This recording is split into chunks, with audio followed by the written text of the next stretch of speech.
the first proposition of big O is actually very useful whenever you actually want to prove that f of n is actually the big O of certain function. And let's now just understand what the property itself is, and then we'll prove it quickly. It's actually, the proof is actually quite straightforward, but it's can also give you some insight into the big O definition. So let's say f of n is simply a polynomial of degree d. So let's take a look. So f of n is going to be n0, n1, and also all the way to n to the power of d. Okay, you can assume that d is actually larger than or equal to 1. Okay. And also for every n to the power of something, you also got some multiplicative constant. So we got a0. So for convenience, for convention, we just got 0 corresponding to 0 just for indexing. So we got a0 here. We got a1, which is the multiplicative constant for n to the power of 1.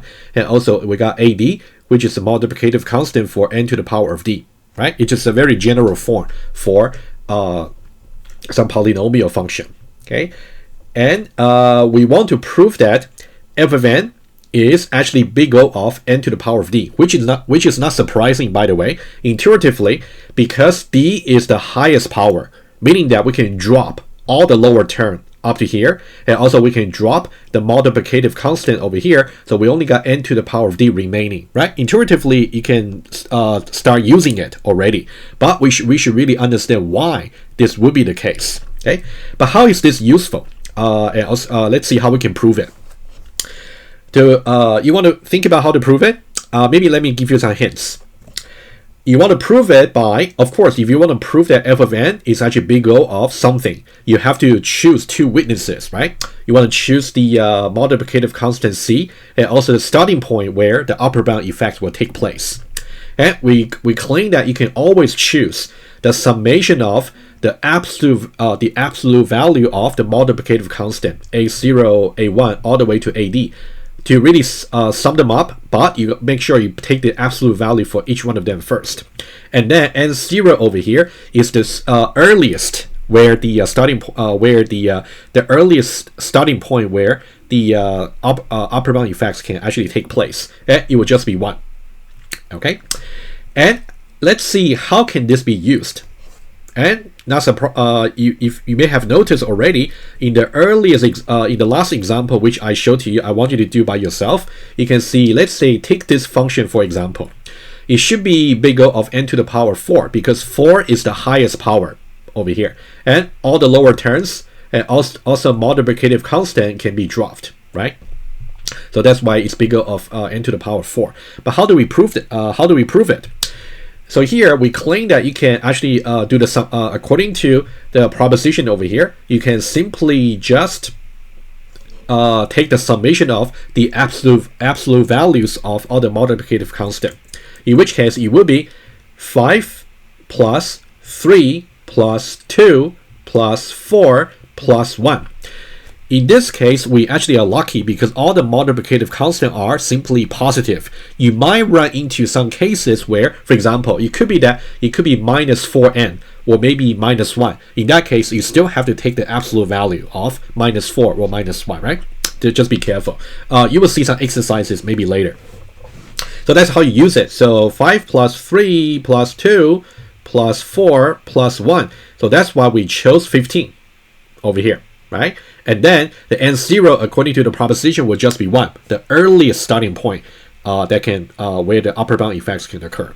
Okay, so far we just talked about what a proposition is and also how you can use it, but we also need to prove it. Okay, so let's say we have chosen this multiplicative constant, and also we have chosen and the resulting n0 should be 1. How can this be true? So we have to go back to the very definition for big O. Remember, the very definition for big O is the upper bound effects. So this formula over here, this inequality over here.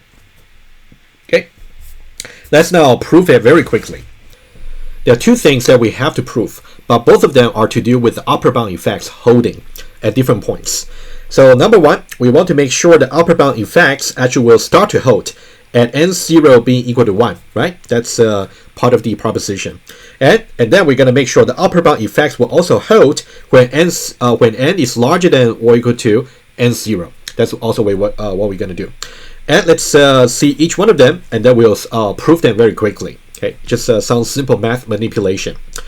For the first one, you can see that we are considering f of 1 over here. So 1 over here is really related to the n0 being equal to 1. And you can see the 1 over here is also n to the power of d, but now n is actually n0, right? And then this part over here, the absolute value sum of all the multiplicative constant, so this will be the c over here, right? So this is a c. And similarly, if we want to prove that for n larger than or equal to n0, that also holds, right? So this is the value where n is larger than, so we're talking about the n larger than or equal to n0, which is equal to 1, right? That's to the right hand side of the starting point. And similarly, we also got the upper bound effects inequality over here, and this is the same multiplicative constant c, and here you can see we got n as opposed to the starting point 1, right? Just to understand what the two things that we're supposed to prove. Let's now go ahead and prove it. Okay, you can feel free to pause the video. It's very simple math manipulation. You can try to do it, and then before you actually go over with me. All right, assuming that you thought about it, let's now prove the first one over here about f of 1. So we start with f of 1 over here, which will be equal to, so we're going to plug in 1 as n over here, right? So every occurrence of n over here would be just 1. So a0 multiplied by 1 to the power of 0 plus a1 multiplied by 1 to the power of 1 and plus all the way to the last multiplicative constant ad multiplied by 1 to the power of d, right? It's a simple instantiation of order n by simply just 1. So what would that be equal to over here? So here you can see, you know what? I can already show you something here. I can claim that this should be less than or equal to the following, right? You know very well for any like an integer value, let's say integer value I. For any integer value I, we know that I should be less than or equal to the absolute value of I, right? This is something you can think about. It's like a lemma. So it's very easy to prove just by case analysis. I'll leave you to that, right? So we can definitely use this. So a0 will be less than or equal to the absolute value of a0 over here. Okay, so 1 to the power of 0. I still keep it. And a1 less than or equal to the absolute value of itself multiplied by 1 to the power of 1 plus all the way to a similar pattern, and also ad less than or equal to its absolute value over here multiplied by 1 to the power of d. All right, hopefully you're following so far. And then we know that over here 1 to the power of 0 is simply just 1. 1 to the power of 1 is also 1. 1 to the power of d is also 1. So you can think about this part over here is really equal to somehow. Also, this is simply equal to 1 to the power of d in this case, because 1 is so special, right? And this is also equal to 1 to the power of d, and all the way to until the end. We also got 1 to the power of d. So now 1 to the power of d will be a common factor. So now we can factor that out. So that will be this part over here multiplied by 1 to the power of d over here, right? So now we got this part left. Okay, so it's going to be the absolute value of a0, the absolute value for the second multiplicative constant, all the way to the absolute value of the last multiplicative constant over here, right? So that's exactly what we aim to prove. F of 1 over here is less than or equal to this part over here. That's exactly what we aim to prove. All right, the first part is easy. The second part is not too bad, but let's also try to do a similar pattern of reasoning. The second one over there, let me change the color. So we're going to do f of n.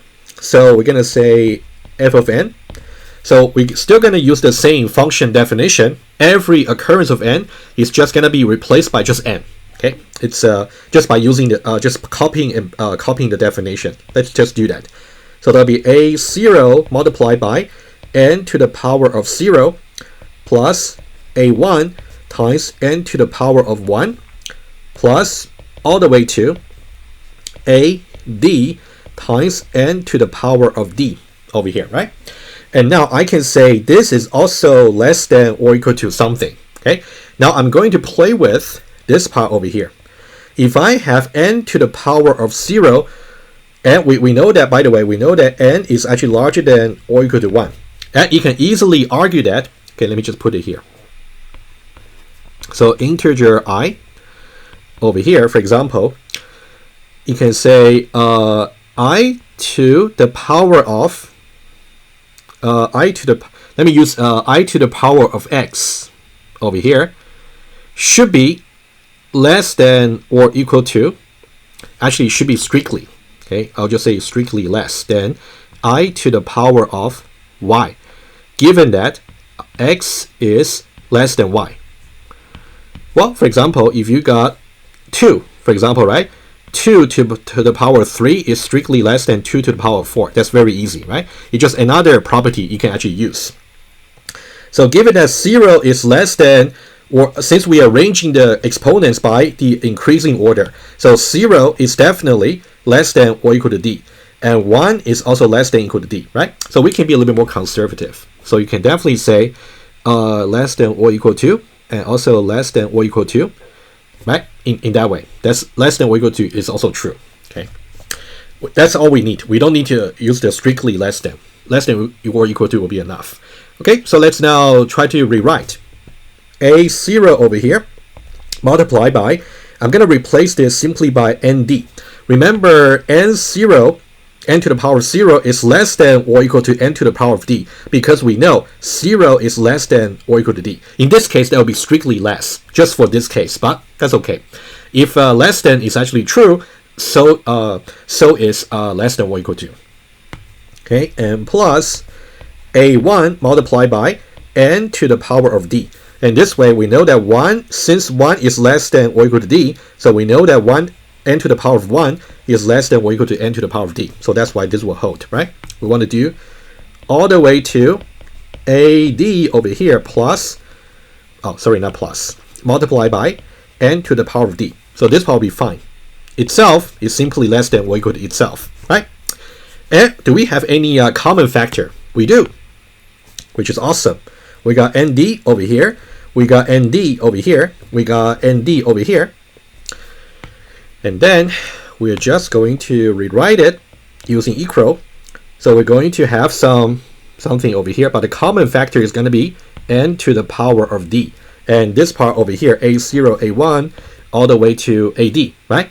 And we also know very well from before, a0 is less than or equal to its absolute value.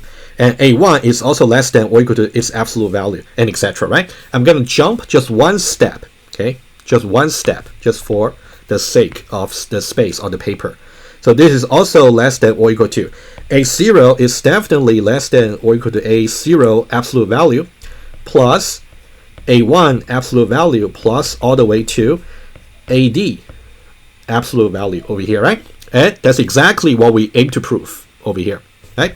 You can see f of n over here is eventually less than or equal to what we just actually derived at the end.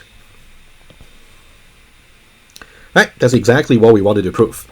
Right, the proof itself is definitely not difficult. It's a bit tedious, but I think it's not trivial either. So I think it's might be for completeness of your learning. I think I might just want to go over that with you. But eventually, you definitely want to make sure you know how to use this conclusion over here for the proposition. And whenever you are asked to prove it, you will know what to really choose as the witnesses as for C and N0 to prove it. And these will be like a meta proof about why these can be used as a proof. All right. This will be the meta proof for why these two can be used to actually prove this. That's really what I meant to say. All right. So that's about the first proposition. Okay. Let's now go on to the second one.